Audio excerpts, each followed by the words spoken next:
In the history of warfare, few individual documents have been as famously impactful as the Zimmermann Telegram between Germany and Mexico. The year is 1917 and the Great War is at a major turning point after years of stalemate. Russia has faced heavy losses, experienced increasing unrest, and stood on the brink of collapse. Romania was pacified. The Ottoman theater of the conflict was experiencing major developments in favor of the Entente. Both Britain and Germany were in a resource and supply war, working to starve each other into submission. And the Western Front, having been characterized by slow progress for years, was finally being shook up by French efforts, while German troops, eventually freed up in the east, began funneling westward. Among all these changes, one factor carried the most tremendous concern for Germany, and that was the potential entry of the United States into the conflict on the side of the Triple Entente. The Germans were confident that once the Eastern Front was closed, they could utilize that freed manpower and the resource supply of the East to sustain a final high-intensity campaign against Britain and France. But to achieve that, Germany would still need to isolate Britain from outside supplies through the use of unrestricted submarine warfare, something that the United States had warned Germany against because of the risk it posed to American shipping. The United States was still neutral, and Germany eagerly wanted to keep things that way. The present course of the conflict in Europe seemingly offered a victory to the Central Powers if it continued without outside interference, but in Germany's eyes, the chances of America joining the war grew higher by the day. Bearing unmatched industrial capabilities the world over and not having been exhausted by the burdens of the war over the last few years, the United States would be an overwhelming tide turner on the Western Front that could ensure Britain would never run out of supplies and France maintain enough high morale soldiers to endure a prolonged conflict. Germany was more than willing to outlast France and Britain on their own, but could not do so if they were bolstered by the US. If the United States were to become involved, the Germans needed a failsafe, something to preoccupy the US and keep them away from the European theater, and immediately German attention turned to Mexico. In January of 1917, Germany sent Mexico the Zimmermann Telegram, in which they proposed an alliance. On the surface, Mexico appears the perfect candidate. It's a large country right on America's border. It maintains ambitions on lands lost to the United States, has recently grown more hostile toward its northern neighbor for a number of interventions within its own land and the Latin American sphere.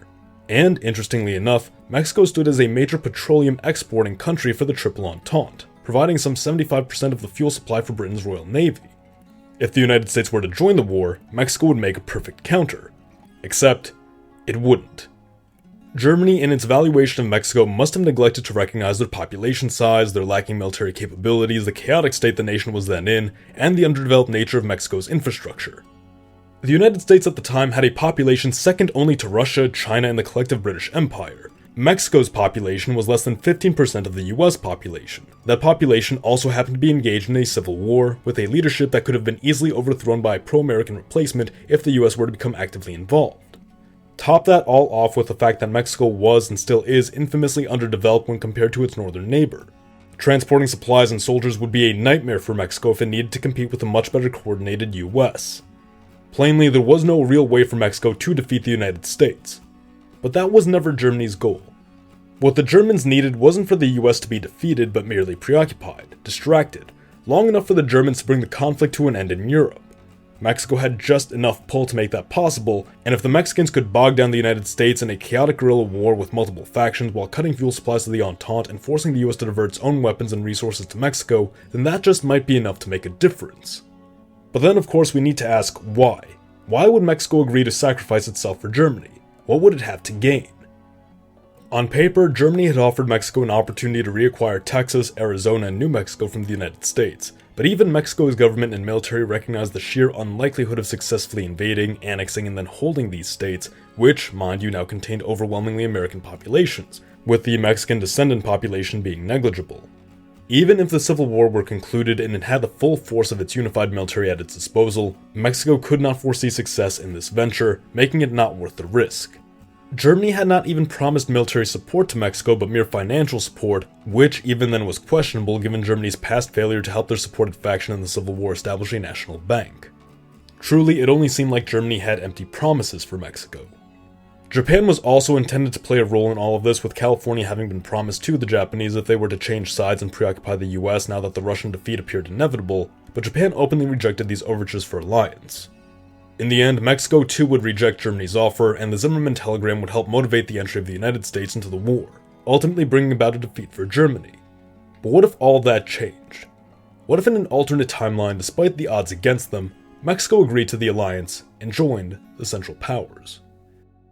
Firstly, Mexico would demand additional conditions from Germany for its entry into the war. Fighting the United States would be a death sentence without these conditions, and they would not be able to even attempt a securing of their promised territories without them. Firstly is financial and resource support. Mexico would be cutting off its trade with Britain and would expect Germany to dedicate necessary money and supplies from Europe once the American War broke out. Secondly, Mexico would need modern weaponry and machinery from Germany to be able to compete with American production and its advanced military, and it would need these things immediately before officially agreeing to the alliance. Germany was one of the foremost industrial nations on the planet, had a surplus of weaponry thanks to war production, and in our timeline even made similar arrangements with China to help in their industrialization and militarization. Thirdly, Mexico would need Germany to continue waging war upon the United States once the European theater comes to a close. The Germans would be hesitant to follow through on this final point, but with no other choice and knowing that they'd soon be at war with the United States regardless, would agree to Mexico's terms. Just for the sake of this scenario and giving Mexico every possible edge we can, we are also going to assume Germany and Mexico managed to convince Japan to change sides, as was expressed in the Zimmermann telegram, as part of Germany's plan was for a direct alliance to exist between Mexico and Japan, not necessarily Germany and Japan. Perhaps in negotiations between the three, Germany could promise Japan far eastern Russian lands which would become more immediately accessible, along with surrendering its own claims on Chinese lands which Japan had occupied, and ceding Entente territories within East Asia, including the American Philippines, in addition to the promise of California if the US were to enter the war. All of that should prove sufficient enough to at least entice consideration by Japan. With all that said, we're going to consider two possibilities following Mexico's agreement to the alliance. First, let's imagine a scenario in which the United States, hoping to prevent the spread of the Great War to the American continent, decides not to involve itself despite continued aggression by German U-boats. President Wilson, feeling a need to reduce incidents of U-boat attacks to both save American lives and prevent outrage on the home front, dramatically cuts trade with Britain to a bare minimum.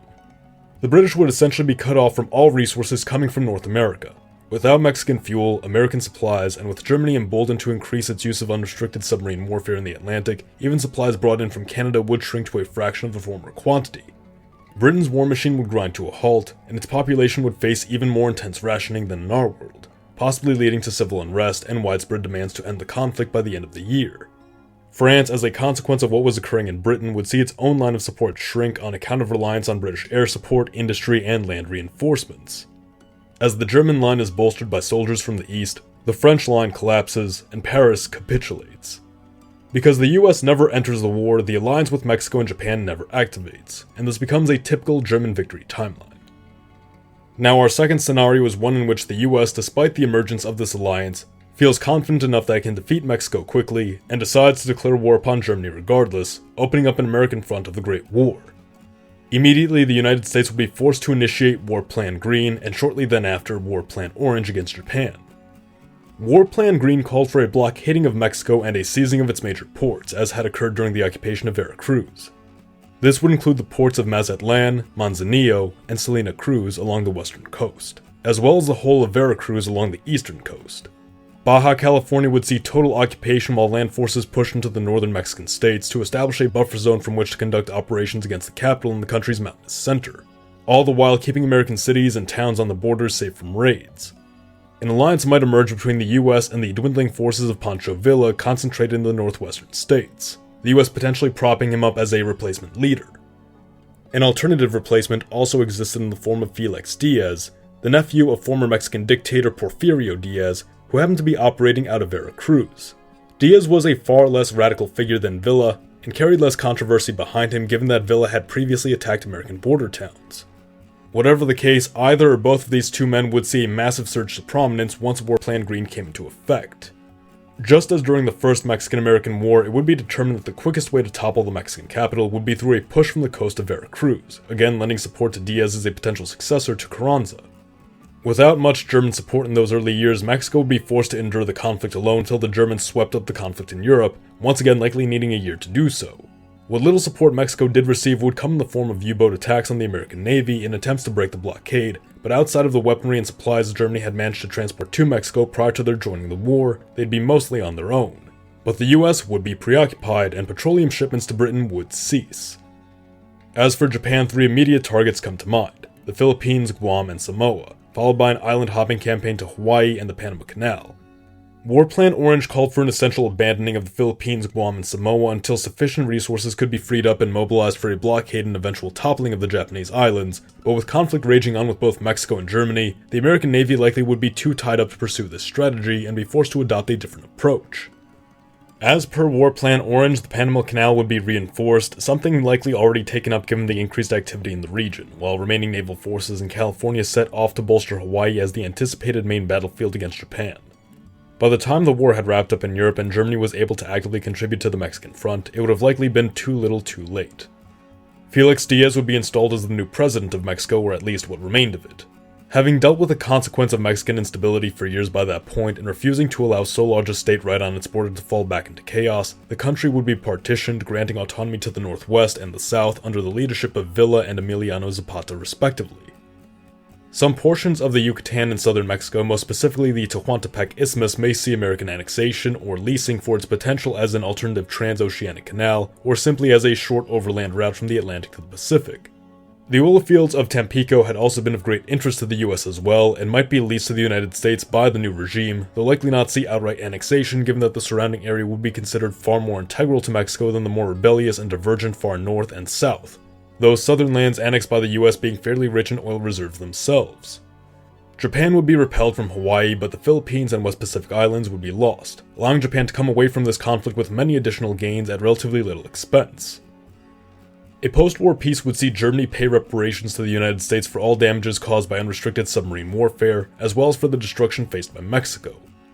Refusing to allow Germany to meddle in American affairs again, a reaffirming of the Monroe Doctrine would likely be incorporated into this peace treaty, but go hand in hand with Germany's own affirmations of its dominance in Europe and Africa, and of Japan's dominance in East Asia, consequently dividing the globe up into 3 spheres of influence and establishing a new balance of power for the new century.